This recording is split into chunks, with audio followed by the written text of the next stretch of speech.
समाज को एक मेसेज दूची जे झील पिला माने पाठ पढ़ा उचित। झील पिला माने पाठ पढ़ी निश्चित भाव में आग को जापर एवं झील पिला पाठ पढ़ले समाजर उन्नति हो पार एवं समाज आग को जापर।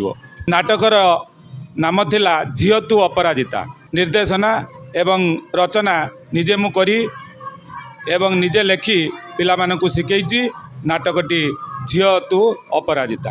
जगन्नाथ बेणुधर नोडाल उच्च प्राथमिक विद्यालय आरुआ ये थिला वार्षिक उत्सव। ये वार्षिक उत्सव उपलक्षे आम एक नाटकर कार्यक्रम करूँ।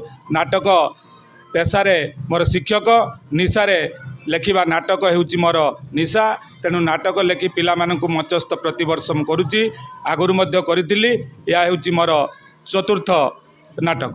सरकार अभिनव प्रयास जो वार्षिक उत्सव आम स्कूल अनुष्ठित होउची सेथिरे पिला माने निज परिश्रम करी एवं पिला माने माने समाज को गोटे मेसेज देवाई चाहते जे झील मैंने पाठ पढ़ी समाज रे केमती आग को उन्नति करें एवं ये आम नाटक उत्सवटी करूँ एवं लोक मान को मेसेज देचु। एवं यही नाटक उत्सव परिप्रेक्षी आमको आमर एसएमसी पूर्ण मात्रा साहाय्य करिछि।